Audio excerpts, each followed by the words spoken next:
গল্পের নাম ছায়ার ঘরে কেউ নেই। স্নিগ্ধা রহমান ঢাকা বিশ্ববিদ্যালয়ের অপরাধ মনস্তত্ত্ব বিভাগের একজন খ্যাতিমান শিক্ষক ও পরামর্শদাতা। স্নিগ্ধার জীবন ছিল নিয়মমাফিক, অল্পবিস্তর একঘেয়ে, কিন্তু নিরাপদ। আর তেমন কোন ঘটনা ঘটেনি তার জীবনে যা তাকে স্থিরতা থেকে সরিয়ে দিতে পারে। তবে একদিন একটি অদ্ভুত ফোন কল সবকিছু ওলটপালট করে দেয়। আপনি স্নিগ্ধা রহমান? জি বলছি। আমার ছেলে মারা গেছে। সবাই বলে সে আত্মহত্যা করেছে, কিন্তু আমি জানি সে মরেনি। ওকে ছায়া খুন করেছে। স্নিগ্ধা কিছুক্ষণ স্তব্ধ থেকে বলল, ছায়া মানে? ছায়া যে দেয়ালে পড়ে না, কিন্তু পেছনে থাকে।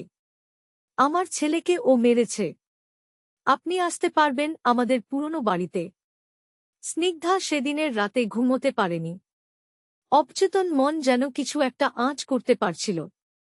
স্নিগ্ধা এক রবিবার সকালে নারায়ণগঞ্জের প্রাচীন একটি এলাকায় পৌঁছে যায়। ভাঙাচোরা রাস্তা, পেছনে অদ্ভুত নীরবতা। বাড়িটা বড় হলেও ভীষণ ধ্বংসপ্রাপ্ত। দরজা খুলে দাঁড়ানো বৃদ্ধা মহিলা, রোশনারা বেগম। এই বাড়ির লোক ছিল একসময় 4 জন, আমি, আমার স্বামী, আমার ছেলে আর সেই ছায়া। আপনি কি ছায়া বলতে কাউকে বোঝাতে চাইছেন? না, বোঝানো যায় না। ছায়া কখনো কারো সামনে আসে না, শুধু অনুভব করা যায় ঠিক পেছনে। স্নিগ্ধার শরীর কাঁপল, কিন্তু সে মন শক্ত করল। রোশনারা বেগম তার ছেলের শেষ চিঠি দেখান। মা, আমি জানি তুমি বিশ্বাস করবে না, কিন্তু আমার ঘরের আয়নায় আমি কাউকে দেখছি। সে আমার মতো দেখতে, কিন্তু আমি জানি ও আমি না। আমি ওর পেছনে হাঁটছি। যদি আমি না থাকি, জানবে আমি কোথাও আটকে গেছি। স্নিগ্ধা এই লেখাকে মানসিক বিভ্রান্তি মনে করলেও চিঠির শব্দগুলো যেন তার নিজের ভিতরে ঢুকে যাচ্ছিল।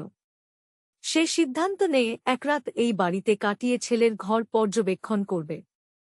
রাতে সেই ঘরে আয়নার সামনে বসে সে দীর্ঘক্ষণ বসে থাকে। হঠাৎ বিদ্যুৎ চলে যায়। নিস্তব্ধ ঘরে শুধুমাত্র তার নিঃশ্বাস আর একটা টিক টিক ঘড়ির শব্দ। ঘড়ি কখনো বাজেনি। তার চোখ আয়নায় পড়ে। সেখানে সে নিজের পেছনে এক মুহূর্তের জন্য একটি ছায়া দেখতে পায়, দাঁড়িয়ে নিঃশব্দে তাকিয়ে। সে ঘুরে দাঁড়ায়, কেউ নেই। তারপর থেকে প্রতিদিন আয়নায় সে ছায়াটিকে দেখতে শুরু করে। একসময় সে বোঝে এই ছায়া কেবল এই বাড়িতে নয়, তার সঙ্গেও চলেছে। গবেষণা করতে গিয়ে স্নিগ্ধা জানতে পারে, এই বাড়ির আগের মালিকের মেয়েও একইভাবে আত্মহত্যা করেছিল ১৯৭৮ সালে। একই চিঠি, একই ছায়া, একই আয়না। বাড়ির নিচতলায় পুরনো কাঠের ঘরে সে এক পুরনো ডায়েরি খুঁজে পায়। ছায়া আসার আগে একটা গন্ধ থাকে, স্যাঁতসেঁতে, পচা ঘামের মতো। সে কথা বলে না, শুধু তাকিয়ে থাকে। তারপর তুমি নিজেকে ভুলে যেতে শুরু করো। স্নিগ্ধা বুঝতে পারে এটা কোনো মানসিক সমস্যা নয়, এটা এক অভিশাপ।